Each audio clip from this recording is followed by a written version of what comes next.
蒋万安在昨天，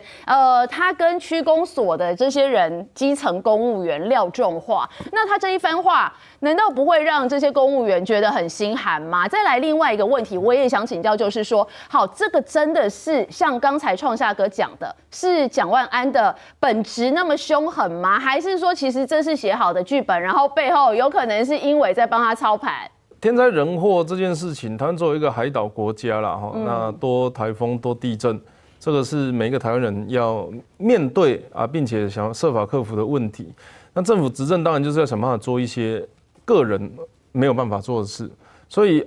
你说水沟清淤啦、堆沙包啦，有一点点还不能，水沟清淤还不能算个人的，了不起就家里的孔道看一下，看看有没有长山苏。那不然的，这个人能做的事情尽量做，对。但是如果到被 Q 到了，这逻辑很简单嘛，就你今天洗澡的时候，因为头发掉太多啊，然后那个排水孔堵住了，导致水排比较慢，你也知道秋外不会啊，可是国家的治理不是一个这个。防洪的治理不可能是个人去处理，这个时候政府就要站出来有魄力。我认为他如何跟公务员沟通是他的事情啊，公务员点滴在心头啦。我也不觉得他特别有魄力，或是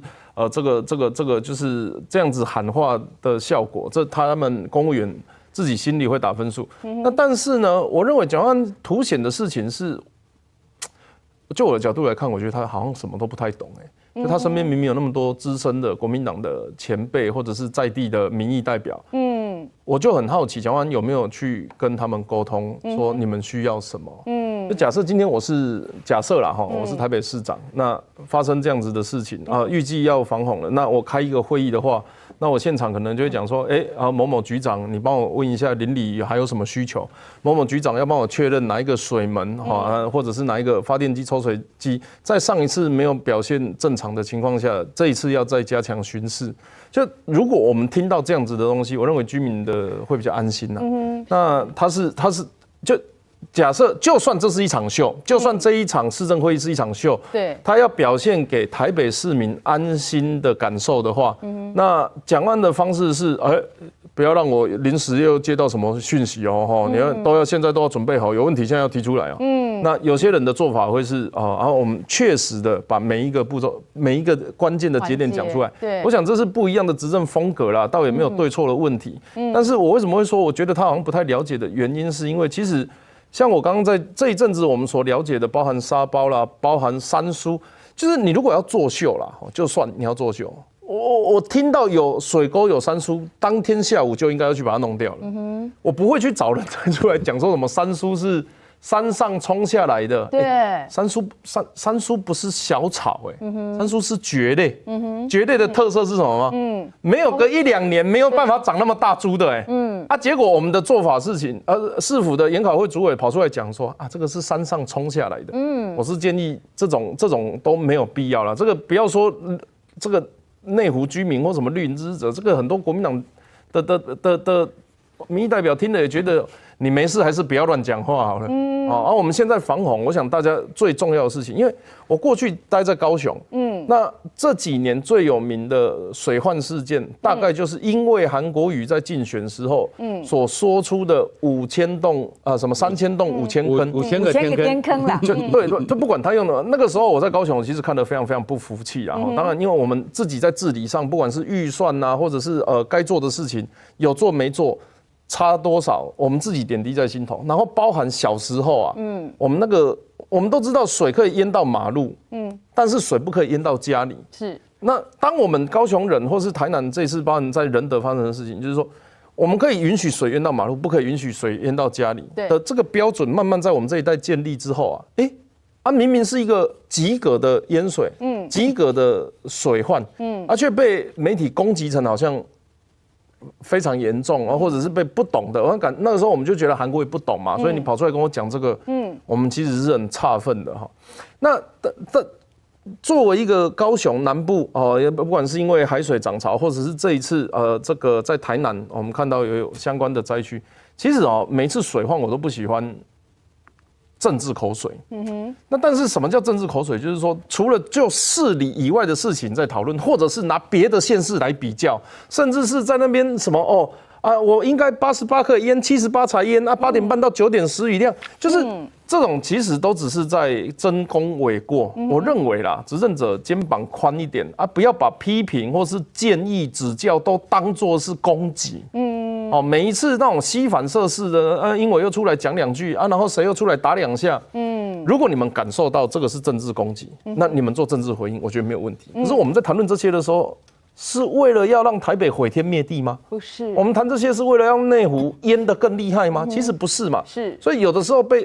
难免会有1、2句难听的话，那肩膀大一点，责任心强一点，被嘴就被嘴了。不要把这些东西都拿来你讲我那我的讲你那我台北那你高雄的那我查甫那你查甫的那，就这些都是没有必要的。我认为携手共同抗灾抗防才是民众真正想乐见的。然后我讲一句粗鲁的，讲完你以后，很多人说你以后会选总统吗？这个都是一点一滴、一步一脚印的表现呢。不然的话，韩国瑜当时选总统为什么会突锤？就是因为他前面讲的太多太荒唐的，然后太过于政治性的，然后都在攻防，甚至是请假选总统嘛。那你蒋万安现在不也是累积自己执政信用跟能力的最好时机为什么要把这些东西都让英伟去攻防，然后整个人像消失一样？我要呼应一下刚才 Thank you 说的就是说，好，英伟呢，他就是有找了这个植物专家，然后就是判定说，这个山苏啦是上游冲下来的，不会影响这个基淹水那这一番话呢，其实听在大家的耳里不晓得是作何感想。我想来问一下朱朱姐，你觉得他在就是8威台风要来的这个时候，大家都在准备防灾工作，那你现在在跟我讲说山苏它是山上冲下来的，不会影响积水，这样子难道就是不会让人民、让老百姓听了觉得更反感吗？今天也有媒体用这个题目去问蒋万安市长，他也没有针对这个问题回答。他说我们都会叫环保局去清理啊等等那以这个山苏话题来讲，我们看那个镜头里面，那个水沟好像很久没有水在流动了，非常的干，就让大家很奇怪说。那个水沟，如果它有正常的排水功能，它是不是经常要去流动所以这个部分因为是在内湖，我不清楚了所以我觉得说，是不是假设那个水沟没有正常的流水是因为不需要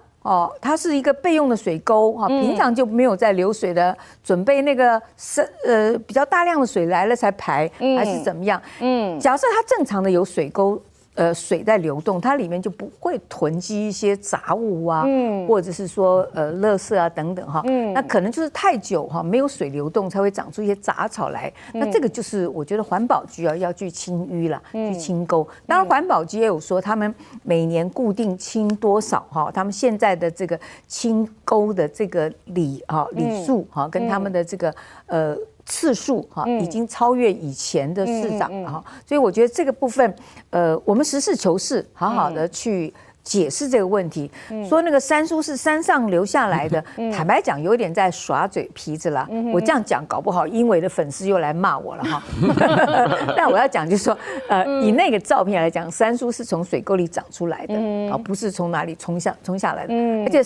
山上冲下来的话，它也不会在那边停留很久，它可能就马上冲走，也被冲走不会给你，而且它明明就还有水沟盖不会给你好像在那边停留那么久然后所以我觉得这可能只是它很诙谐的有开玩笑的方式来回应这件事情吧。